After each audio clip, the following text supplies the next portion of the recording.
좀 어이가 없는, 한쪽으로 치우쳤다, 너무 극하게 치우쳐 있다라는, 계속 임차를 할 수 있는 남의 집이 생긴다는 얘기가 될 수 있는 거죠. 어떤 임대인이 임차를 주겠습니까? 전세 좀 살려주세요, 전세 좀 부활시켜주세요. 임차인들을 죽이는 법이 될 겁니다. 상생할 수 있는 관계로 만드는 그러한 법안을 마련해야 되는 것이 국회의원들이 해야 할 일이에요. 안녕하세요. 사들의 경제 유선영입니다. 전국이 굉장히 혼란스럽습니다. 그렇다 보니까 이런 혼란스러운 환경 속에서 조금만 예민한 어떤 이슈들이 터진다면 또 굉장히 날카롭게 대응하게 되는 그런 환경인데요. 어제 오늘 부동산 톡방을 좀 뜨겁게 달궜던 이슈가 있었습니다. 바로 주택임대차 보호법 개정안 발의 내용이 이제 공유되면서 굉장히 좀 혼란스럽고 시끄러웠었는데요. 분노하고 이런 분위기였는데요.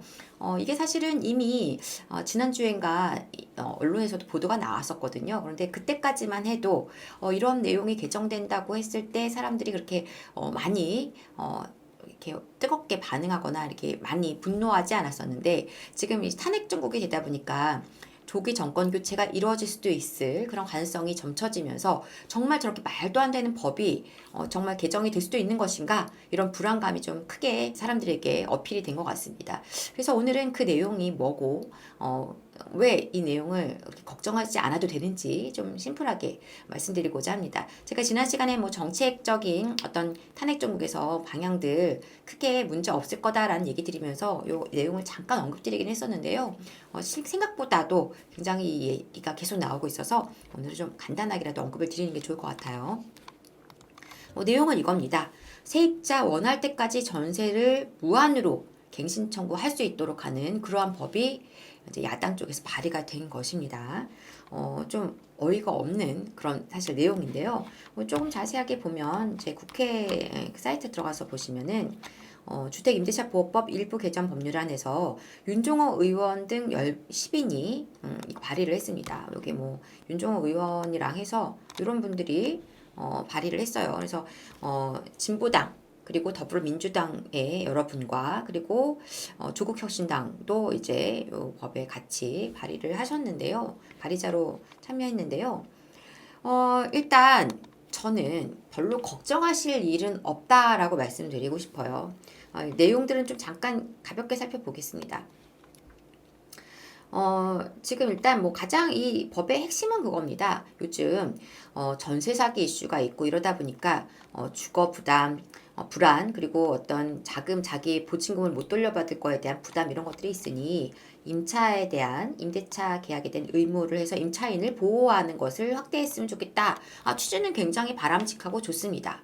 근데 문제는 뭐냐면 이 취지에 비해서 이 법 개정 내용이, 발의한 내용이 너무 한쪽으로 치우쳤다, 너무 극하게 치우쳐 있다라는, 너무 심하게 쏠려 있는, 말도 안 되는 내용들이 있다라는 거예요. 그게 문제입니다. 좀 내용을 보면은 꼼꼼하게 보지 않고요, 심플하게 보겠습니다. 가장 대표적인 거, 갱신 요구권 규정을 1회에 한 해에 있는 것을 횟수 제한 없이 한다라는 겁니다. 그냥 심플하게 말하면 평생 계속 임차를 할 수 있는 남의 집이 생긴다는 얘기가 될 수 있는 거죠. 그 집주인이 다른 곳에 다른 사람으로 임차를 임의로 줄 수가 없으니 내가 원하기만 하면 평생 그 집에 그냥 사는 겁니다. 갱신 청구가 계속 쓰면서. 말이 됩니까, 이게? 말도 안 되는 이야기고요.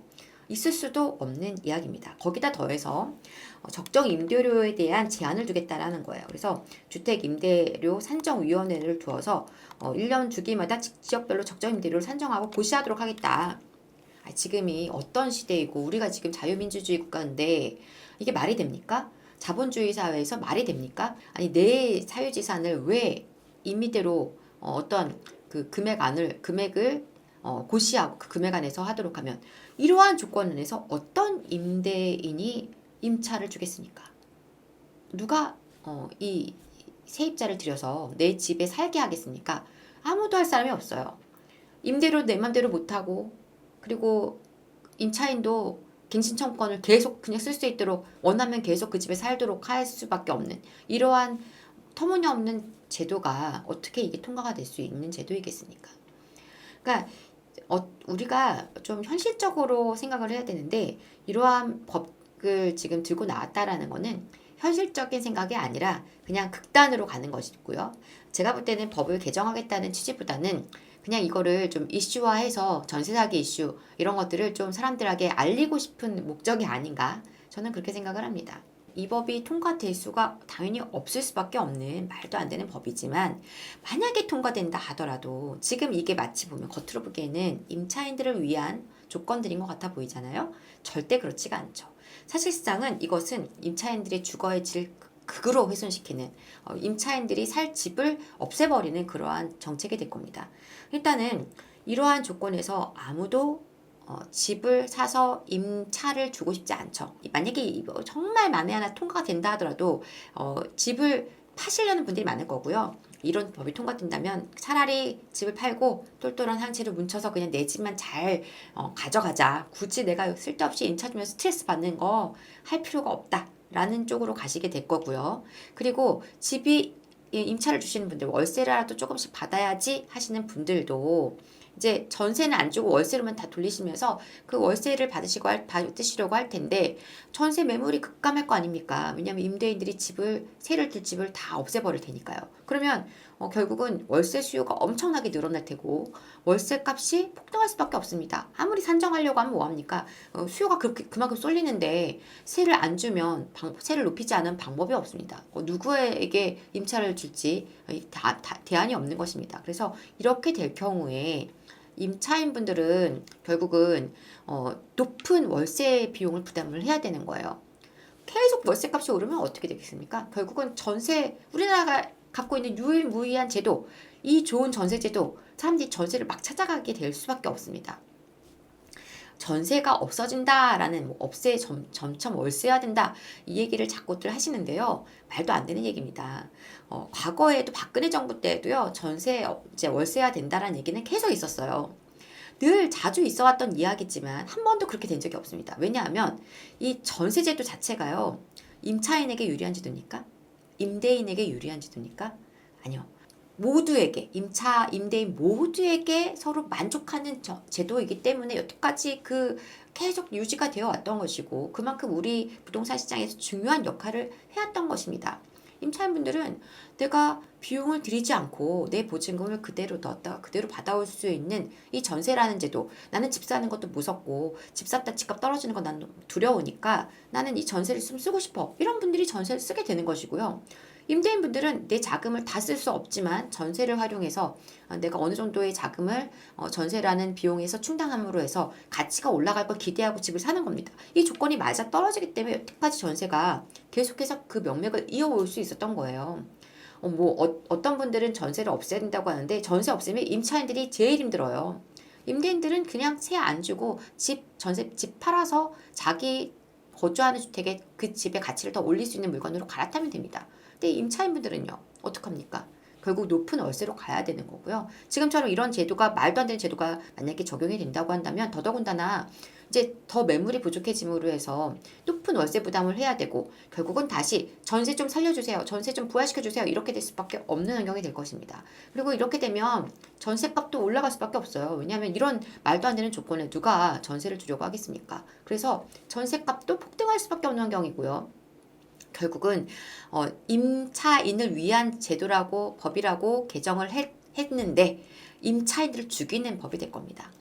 주거 안정을 심각하게 훼손하고 서민 주거의 문제가 크게 문제의식이 되는 극한으로 안 좋아지는 환경이 되면서 다시 빠르게 법 개정을 할 수밖에 없는 말도 안 되는 법이 되는 것이죠. 그래서 이 법은 통과될 수도 없을 뿐더러 통과된다 해도 오래 갈 수가 없는 법이므로 걱정하지 않으셔도 된다라는 것이 제 말씀의 핵심이 되겠습니다.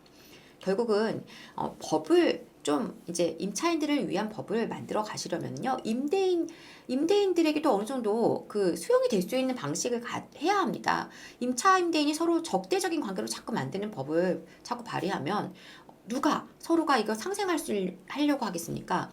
임대인들도 사실은 악의를 가지고 하는 게 아닌데 지금처럼 임대인들을 마치 사기꾼으로 몰아가고 어떤 자기 이윤을 추구하기 위해서 임차인들을 이용하는 그런 집단들로 그렇게 몰아가고 이러다 보니까 임차인 입장에서도 괜히 임대인을 이제 적대시하게 되고 그럼 또 임대인 입장에서는 좋은 마음으로 임차를 줬던 마음이 사라지고 그래 어디 해보자 이렇게 마음이 돌아가는 것입니다.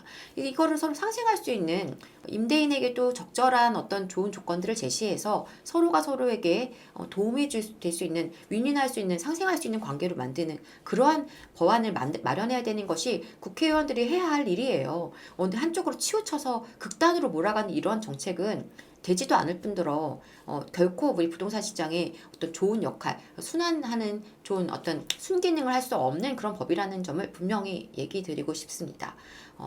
그래서 이러한 법이 지금 나온다 하니까, 개정안 발의가 된다 하니까 많은 분들이 막 지금 조금 많이 분노하시고 막 이제 뭐 항의 전화도 돌린다고 하시고 그러는데요. 그렇게까지 많이 걱정하지 않으셔도 됩니다. 법 개정 이렇게 갈 가능성 매우 희박하고요. 이렇게 된다면 사실은 오히려 시장에는 굉장히 큰 문제가 발생할 수 있기 때문에 그렇게 되기는 거의 어려울 것이다. 다만 지금 여러 가지 전국의 그 상황들이 굉장히 혼란스럽고 좀 앞으로 어떻게 될지 좀 안개 속에 있습니다. 제가 말씀드렸던 것처럼 부동산 시장은 본래의 흐름을 그대로 잘 찾아갈 겁니다. 큰 문제는 없을 거예요. 그런데 어쨌든 이러한 정책들의 어떤 변화들은 일어날 수 있는 만큼 좀 차분하게 지켜보시는 것이고요. 너무 이런 그런 여러 가지 대외적인 이슈에 일희일비하지 않으시고 좀 침착하게 좀 시간들을 지나가셨으면 좋겠습니다. 자, 저는 다음 시간에 진짜로 알차고 좋은 내용으로 다시 찾아오도록 하겠습니다. 지금까지 사다리 경제 유선영이었습니다. 감사합니다.